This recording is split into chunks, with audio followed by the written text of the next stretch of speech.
I'm Mackenzie Walker, 28 years old, and I've always prided myself on being the reliable daughter in our family. When my mom called saying my sister Amber's graduation party was canceled because she was sick, I immediately worried something in my mother's voice sounded off a slight tremor that my marketing trained ear couldn't ignore. So I decided to surprise Amber with homemade chicken soup driving 2 hours from Boston. With soup sloshing in my passenger seat, I never imagined I'd be the one getting the surprise. What I discovered that day changed our family forever. Before I continue this story, where are you watching from today? Drop your location. In the comments, hit that like button and subscribe to hear more family drama stories that might make yours seem normal. Family has always been my cornerstone. Growing up in a bustling household with my parents, Nancy and Thomas Walker, and my three siblings, Amber, Haley, and Ryan, meant there was never a dull moment. Our home in suburban Massachusetts was the kind where achievements, no matter how small, were celebrated with enthusiasm. My dad would fire up the grill, mom would bake her famous red velvet cake, and the entire extended family would gather in our backyard. These celebrations were sacred in the Walker household. As the oldest child, I naturally fell into the role of the achiever. I was the first to get straight A's, first to make varsity, first to graduate college with honors, and first to land a prestigious job. My parents beamed with pride at each milestone, creating a blueprint of expectations that my siblings sometimes struggled to follow. I never saw it as competition, only as me blazing a trail they could follow if they wanted. My marketing career at Horizon Strategies in Boston had been demanding, but rewarding. The promotion to senior brand manager last year was a dream come true. Even though it meant less frequent visits home, the tour drive became a monthly rather than weekly occurrence. And I noticed subtle shifts in our family dynamic during my visits. Inside jokes I wasn't part of, references to gatherings I hadn't attended, my bedroom gradually transforming into a multi-purpose space. The distance was physical but becoming emotional too. Amber, now 22, had always been the free spirit of the family. While I was organizing study schedules, she was painting murals on her bedroom wall. Where I chose the practical marketing degree, she pursued art history with a minor in photography. I admired her courage to follow her passion despite our father's concerns about employability. Her graduation from UMass Amherst was a triumph, proof that following her heart could lead to success too. The call from mom had come 3 days before the planned celebration. I'd already purchased a professional camera as Amber's graduation gift, an expensive but perfect choice to support her photography ambitions. I'd even taken Friday off work to help with party preparations. Amber's come down with something awful. Mom had explained fever, sore throat, the works. We're postponing everything until she feels better. When I suggested coming anyway to help care for her, mom had quickly dismissed the idea. No need. Sweetie Dad and I have it covered. We'll reschedule when she's better. I'll call you at a new date. As I prepared the chicken soup in my apartment that Saturday morning, reminisced about childhood sick days, mom would make the same recipe, rich with vegetables and tender chicken, while I'd build blanket forts in the living room for my siblings. Being the oldest meant being the caretaker when mom and dad were working. I'd read stories to Amber, play board games with Haley, and check Ryan's temperature every hour. As instructed, the soup ingredients had been expensive at the specialty grocery store near my apartment. Organic chicken, fresh herbs, imported egg noodles. But Amber deserved the best. I carefully packed the container, cushioning it with kitchen towels inside a cooler bag to prevent spills during the drive. The journey from Boston to our family home in Framingham usually gave me time to decompress from work stress, transitioning from marketing manager Mackenzie to just Mac, the nickname only my family used. But today, an unsettling feeling accompanied me. I tried calling mom again, straight to voicemail, dad too.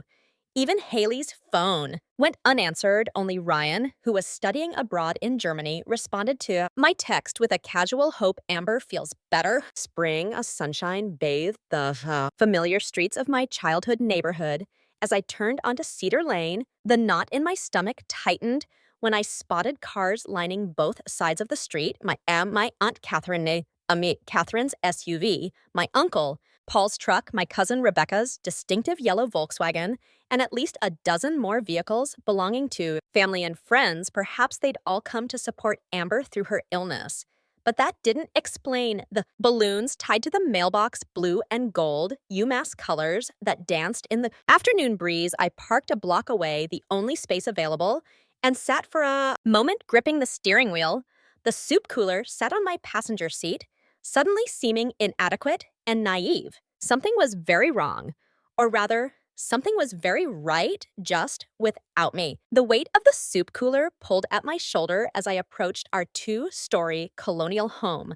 The sound of laughter and music grew louder with each step, not the subdued atmosphere of a house with a sick resident, but the unmistakable buzz of celebration. Through the large bay window, I glimpsed movement. People mingling, glasses raised in what appeared to be a toast. My key turned in the lock with the familiar click that had always meant welcome home. Now it felt like I was intruding. The entryway was decorated with photo collages of Amber through the years, from Gap to elementary school pictures to her senior portraits. A banner hung across the archway leading to the living room. Congratulations, Amber class of 2025. The party was in full swing. Amber, supposedly bedridden with fever, was radiant in a sundress, accepting a gift from our grandmother. Either mom was arranging a platter of dialed eggs on the dining table, adorned with a blue and gold tablecloth. Dad was pouring champagne, and Catherine was adjusting the settings on her camera, preparing to capture another perfect family moment for several seconds. I stood unnoticed, an invisible observer at a party I had been told didn't exist. Our living room had been transformed with streamers and balloons. A table in the corner held a pile of wrapped gifts. The cake, Mom's red velvet specialty, held court at the center of the dining table. Congrats, grad, written in perfect cursive. Frosting it was cousin Jennifer, who noticed me first.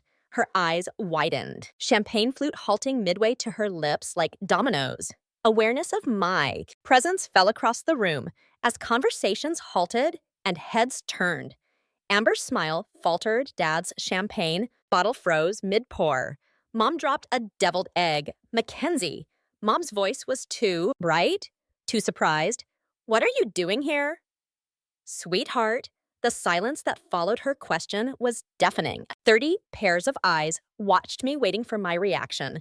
The cooler bag suddenly felt like it weighed 1,000 loaves. I brought soup, I said, my voice sounding distant to my own ears for Amber's fever. Amber had the decency to look mortified, her gaze dropping to her sandaled feet.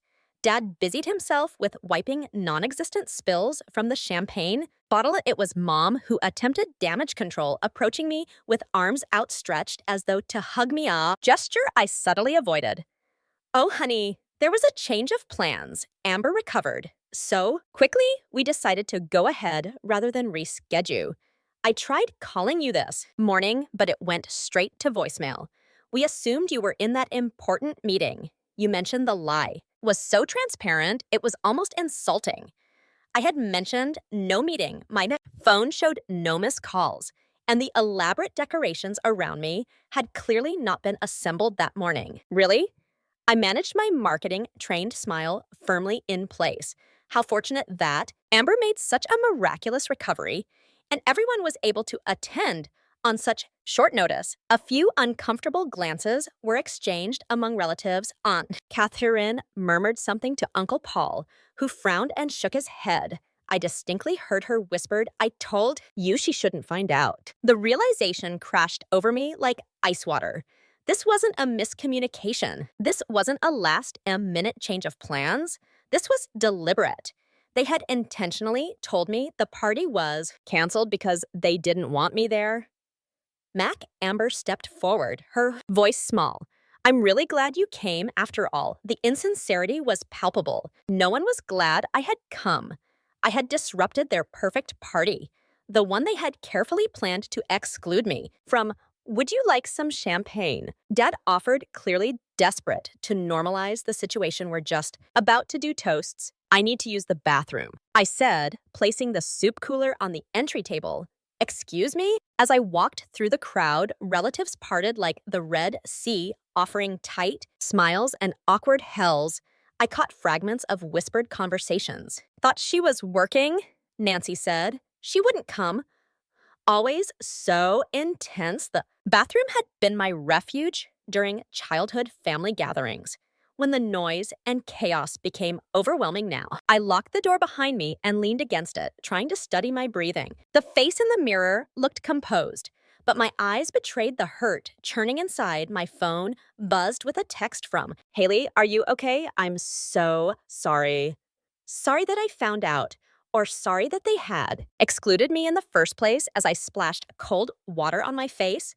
My phone buzzed again with notifications. Suddenly curious, I opened my social media apps there.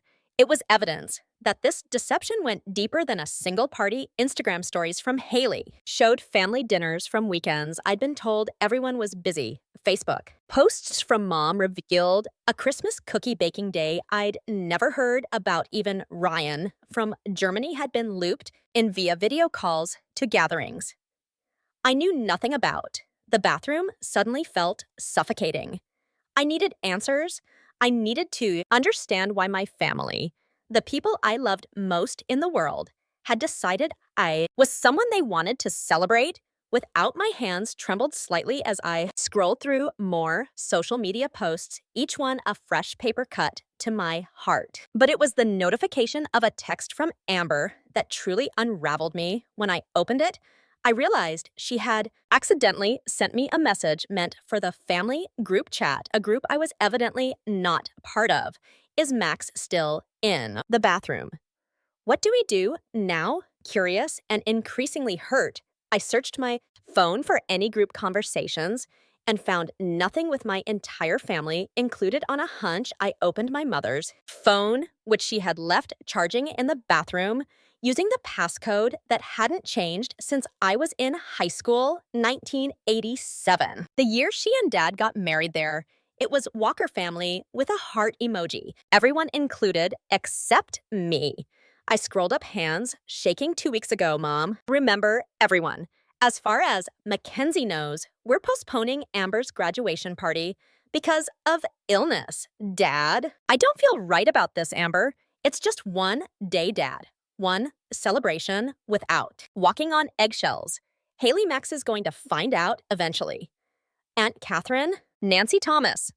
I think you should just be honest with her, Mom. It's easier this way. Mackenzie has been so busy with work anyway, she probably won't mind missing one family gathering. The messages continued discussing party plans, who would bring what dishes, the gift they'd all contributed to a weekend photography workshop in New York that I had apparently been excluded from funding as well. The bathroom door rattled with a soft knock. Mac, are you okay in there? My mother's concerned voice carried through the wood, the same voice that had lied to me without hesitation days earlier. I opened the door, her phone extended in my palm. The group chat visible on the screen, her face collapsed like a soul. Removed from the oven too soon? You weren't supposed to see that, she whispered. Clearly, I replied, surprised by how steady my voice sounded despite the earthquake happening inside me. Why? Mom, why would you all do this?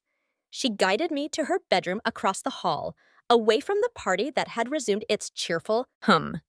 After the initial shock of my arrival, the familiar floral bedspread and family photos on the walls felt like artifacts from a life I no longer recognized. Mackenzie, it's complicated. She began perching on the edge of the bed. Amber specifically asked if just once we could celebrate her accomplishment without it becoming about you. The words hit like physical blows. About me.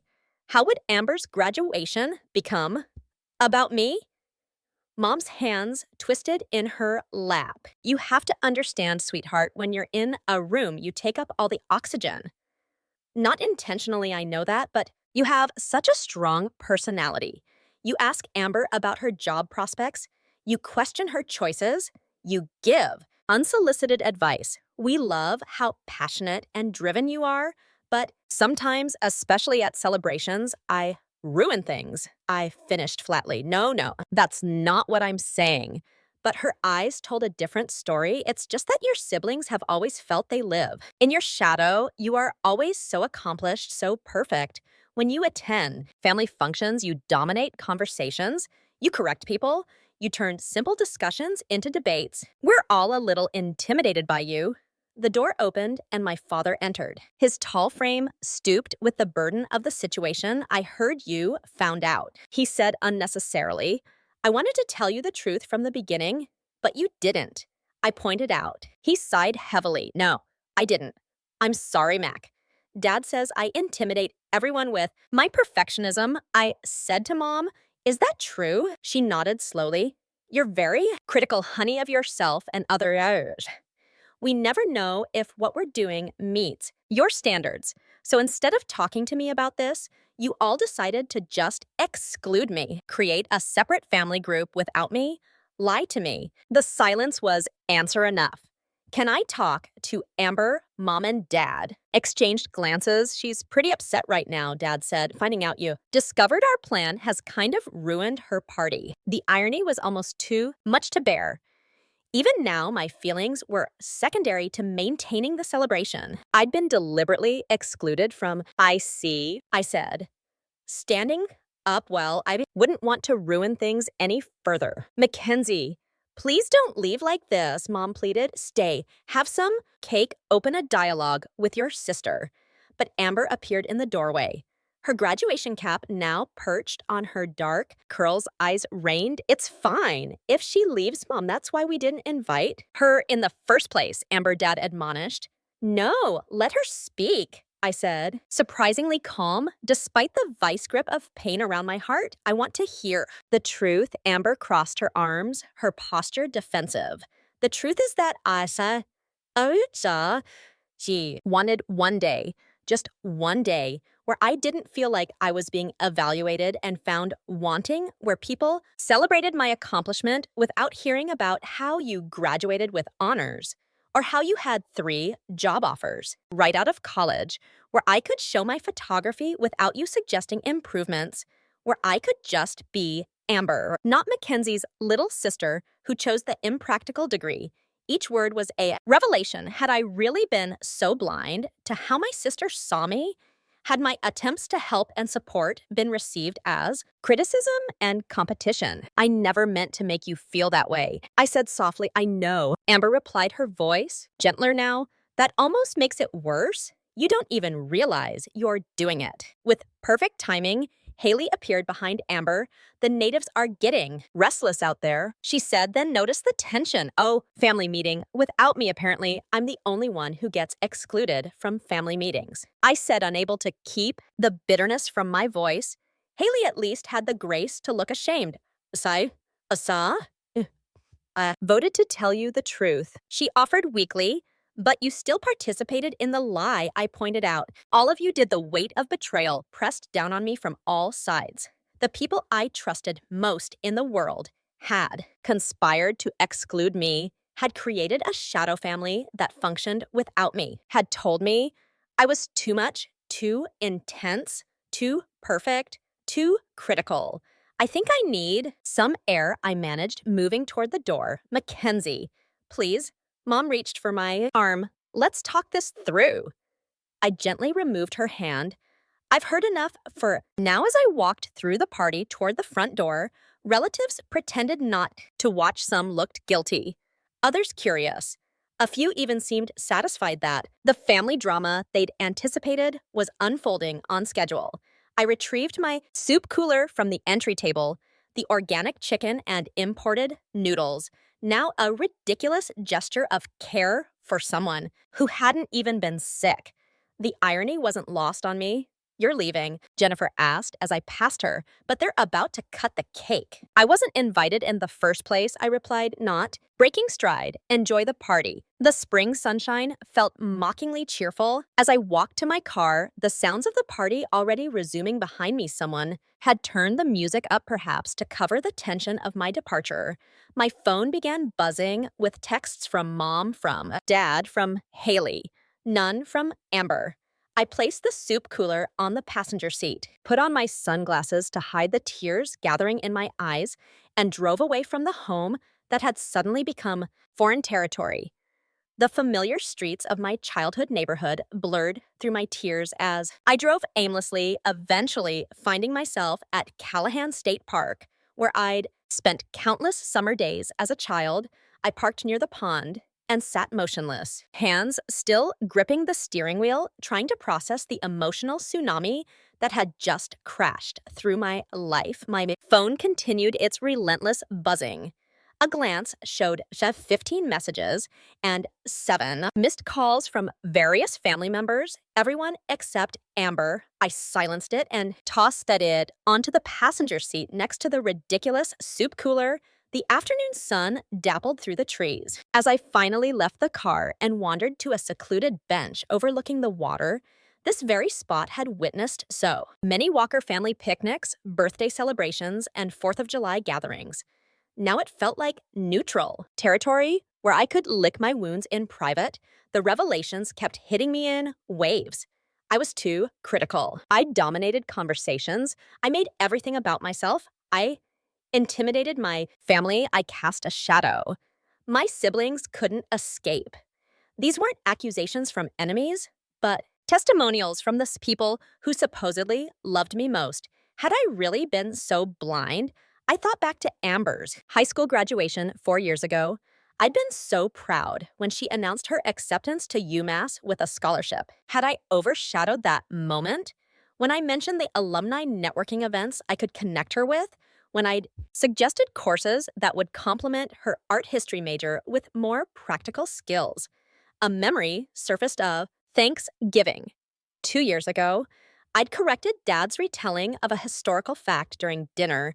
It had seemed harmless, just setting the record straight, but now I recalled how the conversation had died afterward, how he'd stopped his story mid-sentence.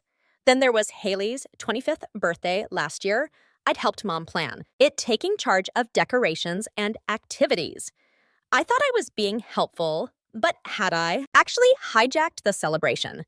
Had my suggestions for a sophisticated wine tasting instead of the bowling night Haley initially wanted been another example of imposing my standards? Even small interactions took on new meaning. The way conversations sometimes halted when I entered a room, how my siblings exchanged glances when I offered advice, Mom's tight smile when I rearranged her kitchen cabinets more efficiently during visits. My phone buzzed again with a text. This one was from Ryan, who'd apparently been informed of the situation from his study abroad program in Germany. What the hell happened? Mom's freaking out. Unlike the others, I opened his message and replied they threw Amber a graduation party after telling me it was canceled. Apparently, I'm too intense to be included in family functions now. His response came quickly. What I'm calling you. When the phone rang, I answered with a tearful, "Hey, Mac, I had no idea." Ryan's voice was clear despite the international connection I knew about the party. But Mom told me you couldn't make it because of work. Another lie, I said flatly. They have a whole separate family group chat without me, Ryan. They've been having gatherings and not telling me for months. He was quiet for a moment. I've been included in those calls and chats from Germany. But I had no idea you were being deliberately excluded. That's messed up. Why didn't you ever mention these gatherings to me? I asked. His hesitation spoke volumes. I guess I assumed you knew and were just too busy or not interested. Not interested in family. When have I ever given that impression? Ryan sighed. Look, Mac, you're my big sister and I love you, but you can be a lot. Sometimes. Not you. Too, I groaned. I'm just being honest. You've always been the star of the family, the smartest, the most successful, the one with all the answers. Do you have any idea what it's like growing up as your younger brother teachers constantly saying, "Oh, you're Mackenzie Walker's brother"? She was such an exceptional student. The pain in his voice was unmistakable and achingly familiar, the same tone Amber had used. But that's not my fault, I protested weakly. No, it's not, he agreed. But the way you handle it might be you're always fixing, always improving, always pushing in. Sometimes we just want to be accepted as we are, flaws and all. So your solution was to create a shadow family without me, to lie and exclude me. I didn't know they were doing that. He insisted that was wrong, and I would have said so. But Mac, can you try to understand why Amber might have wanted one celebration that wasn't filtered through your lens of perfection? The question hung between us, forcing me to confront uncomfortable truths. Had my attempts to help actually been perceived as criticism? Had my achievements become a burden to those I loved most? I don't know what to do with this, Ryan, I admitted. Watching a family of ducks glide across the pond surface, I feel betrayed and misunderstood, and like I don't even know who I am anymore. You're still Mac, he said gently. You're just finding out that the way you see yourself isn't exactly how others see you. That's hard, but it's also an opportunity for what growth, connection, real understanding. He paused. Look, what they did was wrong, completely wrong. But maybe instead of cutting ties or blowing up at them, you could use this as a chance to reset the family dynamic. After we hung up, I sat, watching the ducks, considering my options. I could drive back to Boston, shut out my family, and nurse my wounds. In private, I could return to the party and create a scene, making sure everyone knew how hurt I was. Or I could find another way, a response they wouldn't expect. The sun was setting by the time I made my decision. I checked into a hotel near my parents' house, not ready to make the 2-hour drive back to Boston in my emotional state. I called my best friend, Diana, who listened with appropriate outrage to my story, but then asked the question I'd been avoiding. Have you ever considered that there might be some truth to what they're saying to Diana? I sighed, flopping back on the hotel bed. I'm your best friend, Mac, which means I tell you the truth even when it hurts. You're brilliant and driven and passionate about everything you do. But sometimes, and I say this with love, you can be a bit of a steamroller. A steamroller? Seriously? Remember my housewarming party? You reorganized my entire bookshelf while helping me set up, and then explained to my other guests why your system was more logical. The memory made me cringe. I was just trying to help.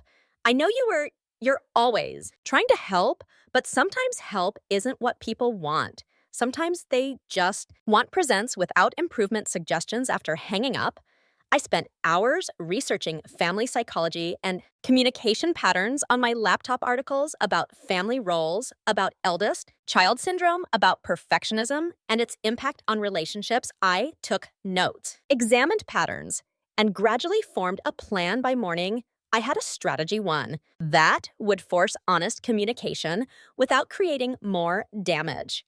I visited 3 stores before finding everything I needed. As I loaded supplies into my car, I felt a strange mixture of determination, anxiety, and hope.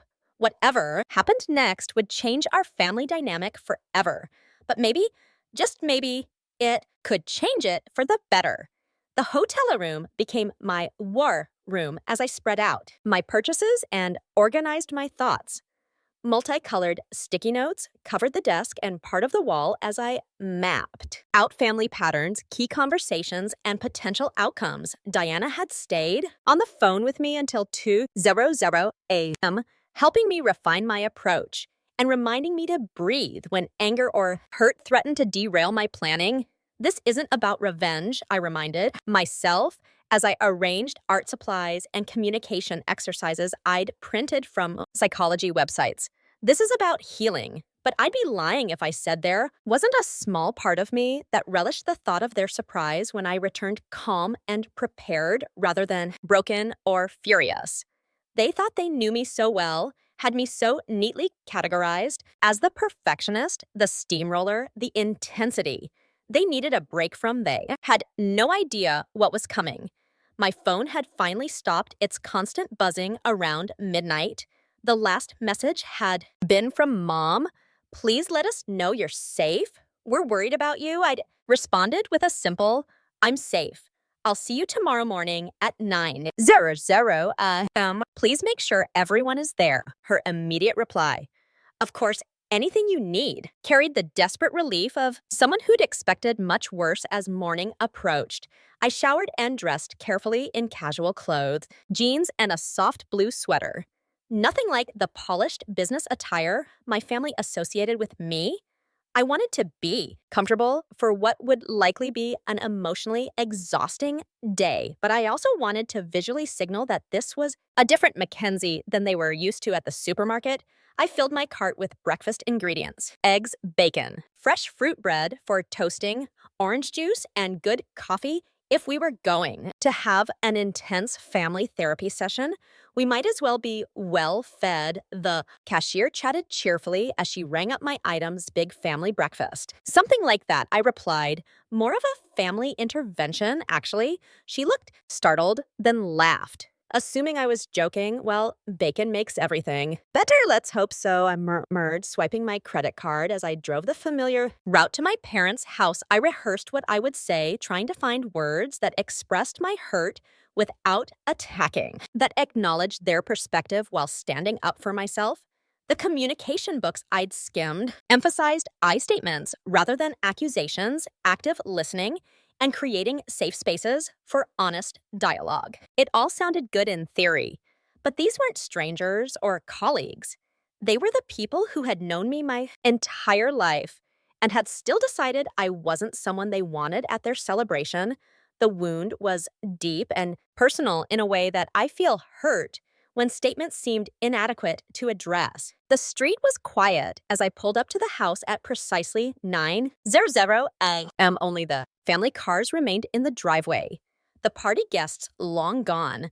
I gathered my bags of food and supplies, took a deep breath, and approached the front door. This time, I rang the doorbell instead of using my key, a small but deliberate choice to acknowledge that I wasn't sure of my place in this home anymore. Mom opened the door, her face showing evidence of a sleepless night. Mackenzie, she breathed, moving to hug me. I stepped back, slightly shifting my bags. I need to put these in the kitchen. Her arms dropped, of course. She moved aside, allowing me to enter the house had been cleaned, all evidence of yesterday's party erased, except for a vase of congratulatory flowers on the hall table. I could hear muted voices from the kitchen. The family assembled as requested. The nervous energy was palpable as I walked in.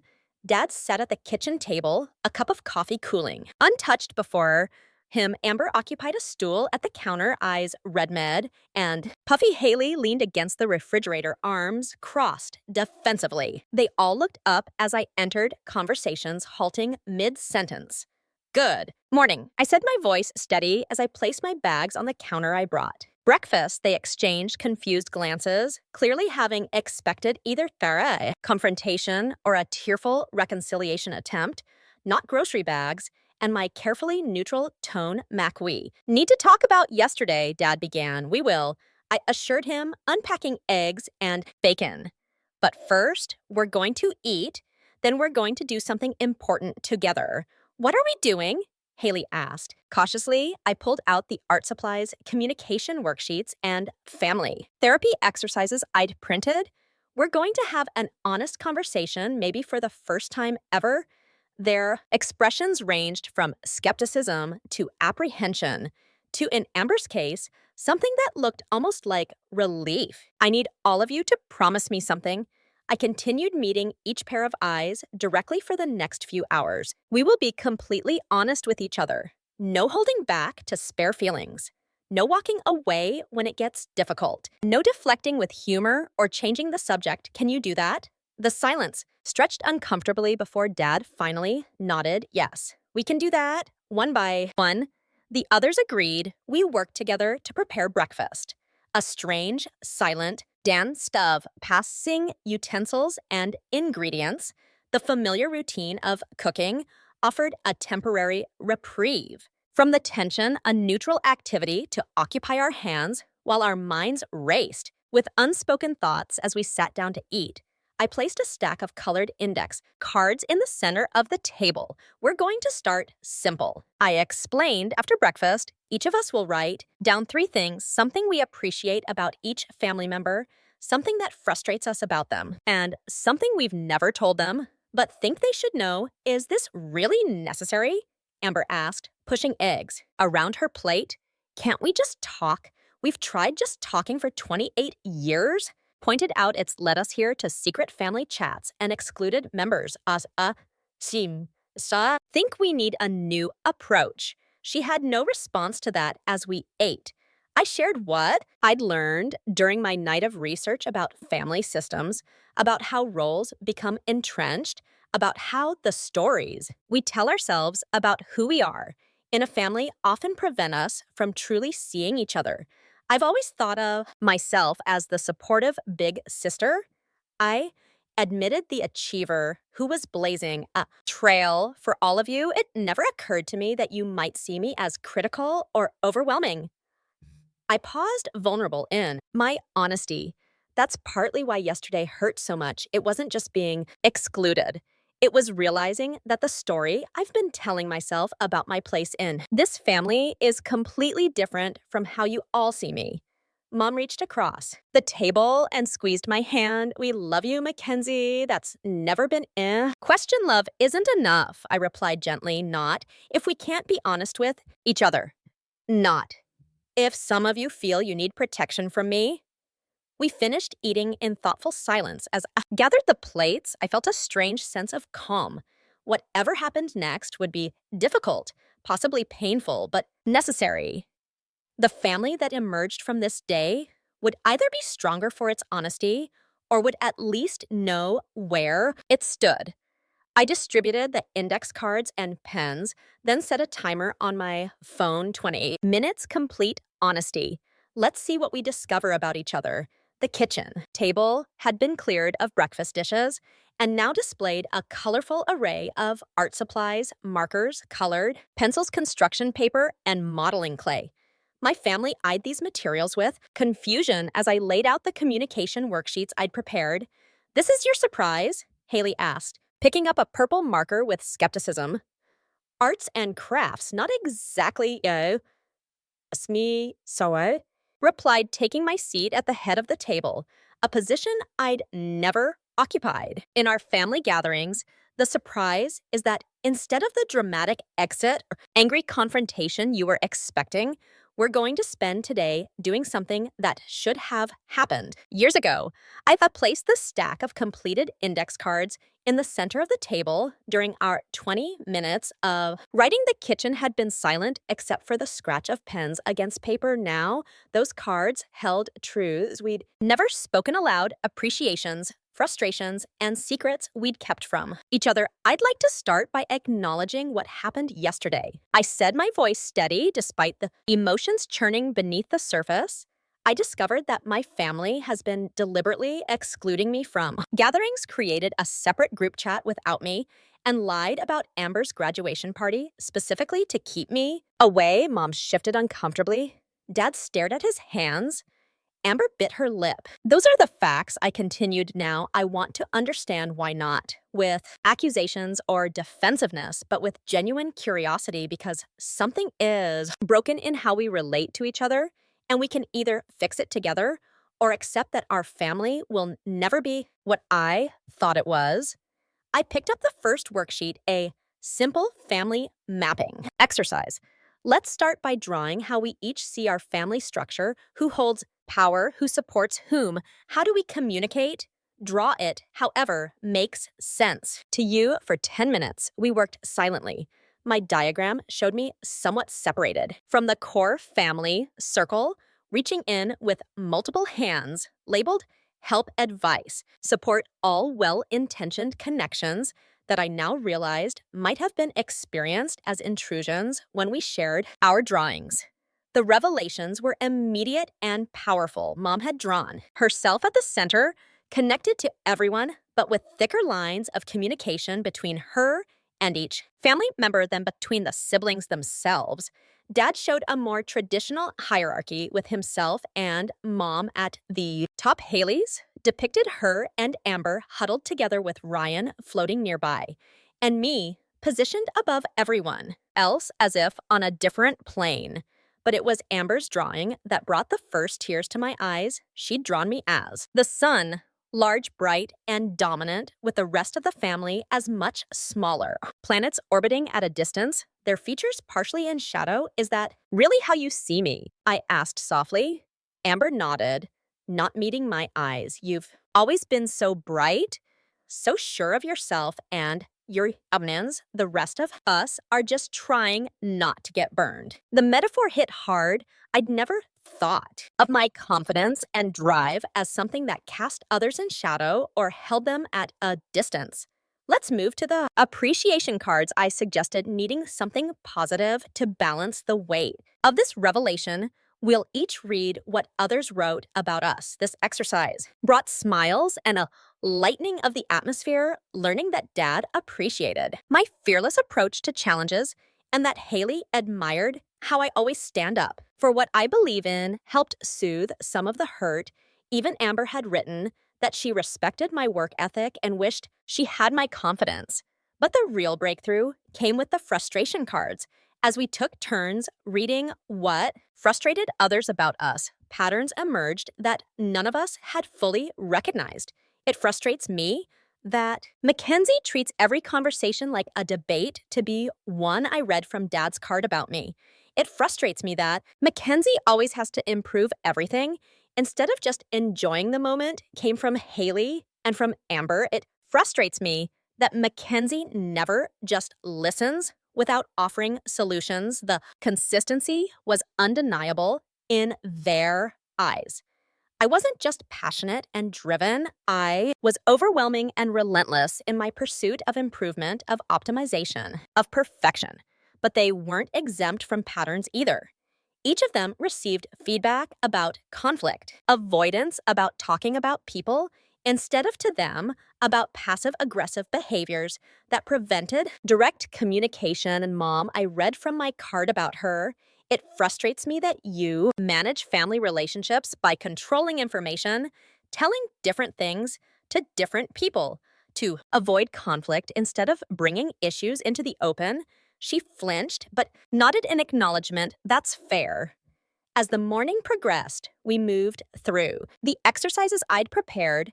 We practiced active listening, repeating back what we heard without immediately responding or defending. We created role maps, identifying the parts we each played in family dynamics. Me as the perfectionist and fixer, Mom as the peacekeeper, Dad as the conflict avoider, Haley as the mediator, Amber as the free spirit who used emotional outbursts when she felt unheard, and absent Ryan as the diplomat who maintained individual relationships with everyone while staying out of the fray.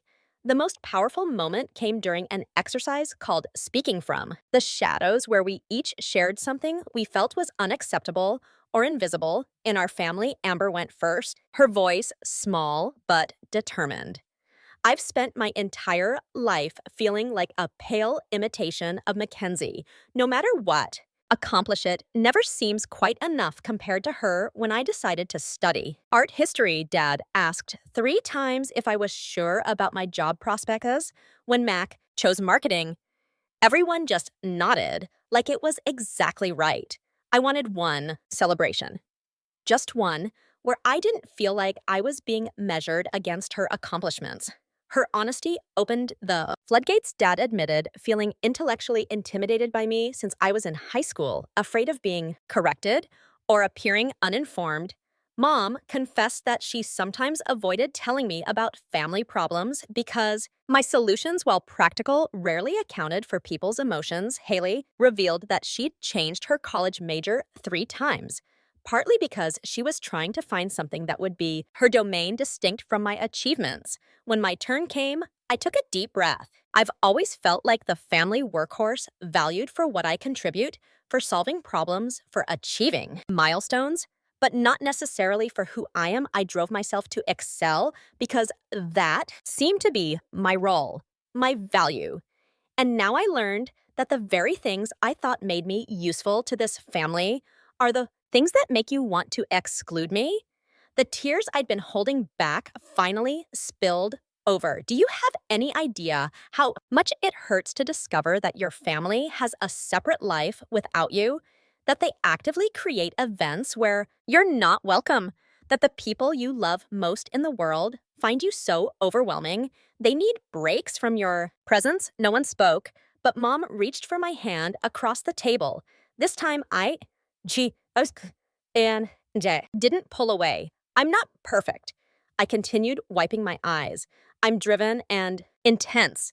And yes, sometimes I steamroll over people's feelings in my rush to solve problems, but I deserved better than lies and exclusion. We all deserved better than the dynamic we've created. By mid-afternoon, the kitchen table was covered with worksheets, cards, drawings, and tissues. We were emotionally exhausted, but had reached a new understanding of our family system. The truth, painful as it was, had finally been spoken aloud. "So, what now?" Dad asked. His voice from hours of difficult conversation I gathered the contract for. Change worksheets I'd prepared now. We make commitments to each other, specific behaviors. We'll each work on boundaries. We'll respect and new ways of communicating. And we agree to hold each other accountable with love, not punishment or exclusion. As we filled out our commitment sheets, I realized that this honest, raw, difficult day was the real surprise. I'd brought them not a dramatic exit, not a tearful plea for inclusion, not a rage-filled confrontation, but a structured space for truth-telling that would fundamentally change how we related to each other. Amber looked up from her worksheet, meeting my eyes directly for the first time since I'd arrived. "I'm sorry, Mac. We should have just talked to you instead of excluding you, and I'm sorry I've been so overwhelming that you felt you couldn't," I replied. "We've all contributed to this dynamic now. We all have to change it." By evening, we were emotionally spent, but had reached a fragile new understanding. We ordered pizza rather than cooking and ate in the living room, physically and emotionally more relaxed than we'd been in years. We weren't fixed, not by a long shot, but we had finally seen each other clearly, perhaps for the first time. As I prepared to leave, Amber approached me with a tentative smile. "Will you come to my rescheduled graduation party next weekend? A real one, with you included from the start." "I'd like that," I said, hugging her gently, "and I promise to just celebrate you. No advice, no improvements, no taking over." She hugged me back, and I promise to tell you directly if I'm feeling overshadowed instead of excluding you. It wasn't a perfect resolution. Real family healing never is. But it was an honest beginning, and that was the greatest surprise of all. 2 months after what we now refer to as the intervention, I found myself back at my parents' house for Amber's rescheduled graduation celebration. This time, the invitation had come directly from my sister via a group text that included all of us, our newly formed family chat, where open communication was the explicit goal. The backyard was decorated simply but beautifully. String lights hung from trees, creating a warm glow as evening approached. A table displayed Amber's photography portfolio alongside her diploma. The atmosphere was relaxed, up to a stark contrast to the tense, overproduced event I'd crashed months earlier. "You made it." Amber greeted me with a genuine smile, accepting my hug without the stiffness that had characterized our interactions for years. "Wouldn't miss it," I replied, handing her a carefully wrapped package. "Congratulations, truly." She opened it to find a leather-bound journal inside. I'd written a simple message for capturing your thoughts, along with your images. "Your perspective matters. Always love, Mac. No fancy camera, accessories, or career advice," she teased, but her eyes were warm. "Nope, just something to support your journey wherever it takes you." We'd both been working on our commitments from the intervention for me that meant consciously stepping back, asking questions instead of offering solutions. And recognizing when my help wasn't helpful for Amber, it meant direct communication instead of resentful withdrawal, and acknowledging her own role in our dynamic mom approached with a plate of appetizers, try these. Mac, I followed that recipe sent, but I added my own twist with the seasoning. This small comment represented significant growth. Mom acknowledging my input while asserting her own creativity, me accepting her adaptation without suggesting improvements. Small steps, but meaningful ones. The past 2 months had been filled with such moments as we collectively rewrote our family script. Individual conversations had been particularly important in healing specific relationships with Dad. I'd had a breakthrough during a Saturday morning, spent fixing his car together as we worked side by side. He admitted how intimidated he'd felt by my intellect since I was a teenager. You started correcting my facts when you were about 15. He'd confessed, handing me a wrench.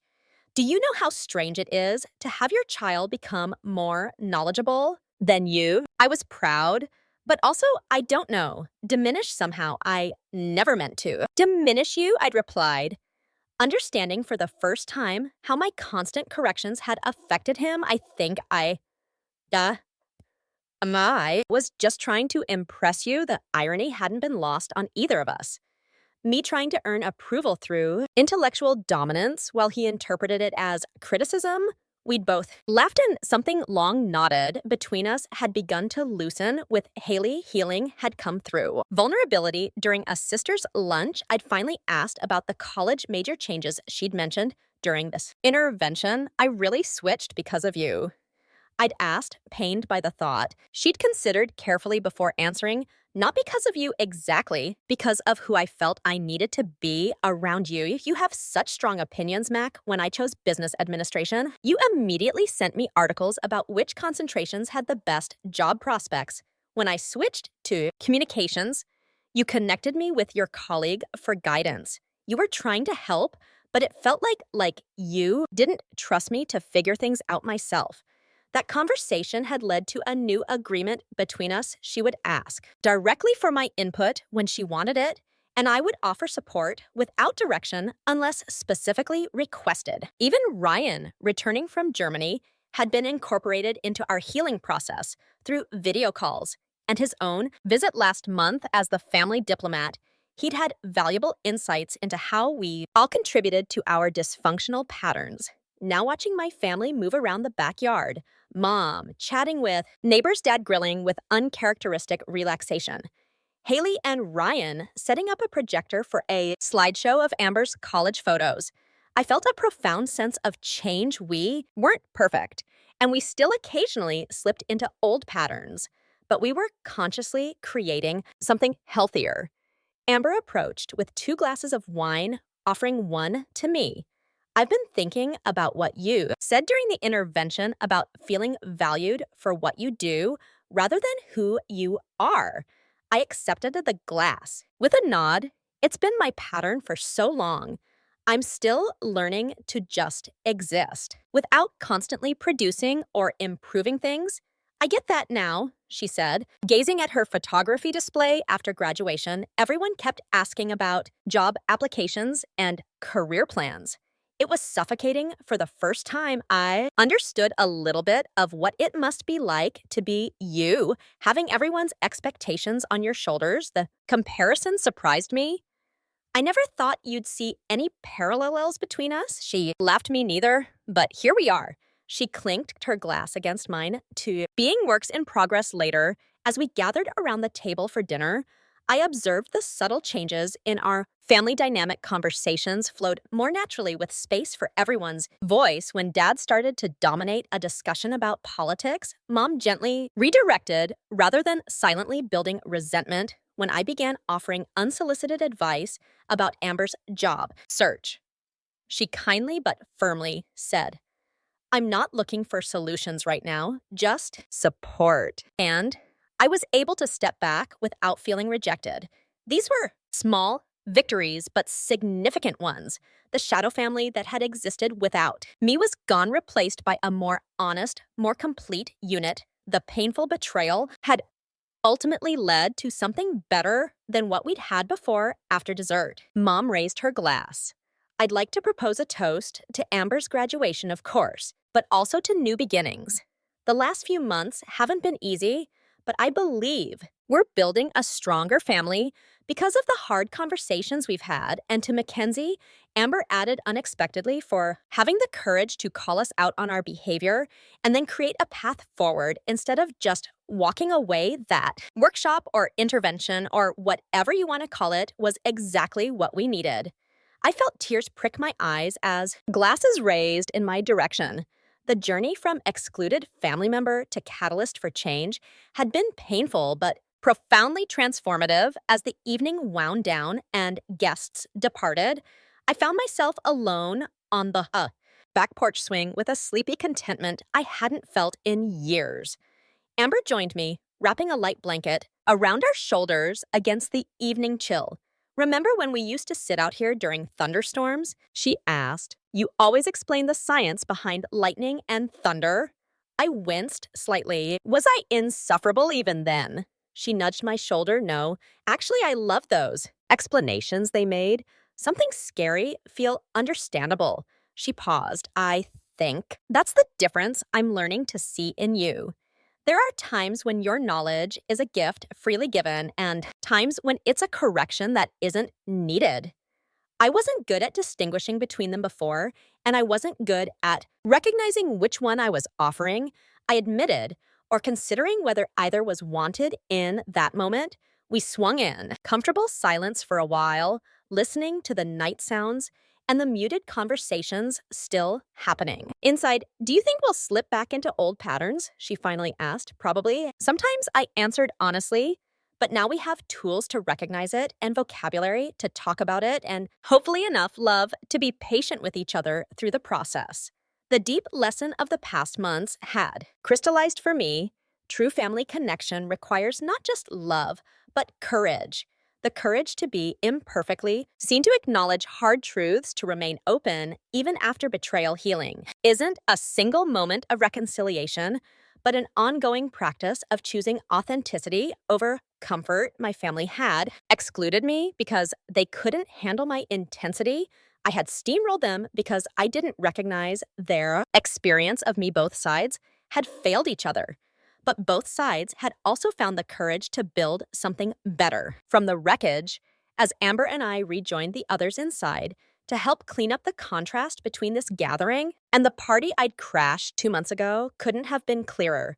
That event had been built on lies and exclusion. This one was founded on honesty and inclusion.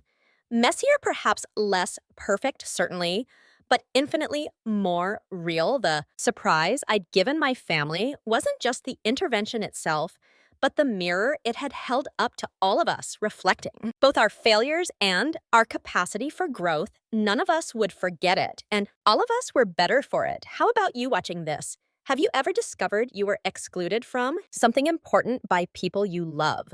How did you handle it?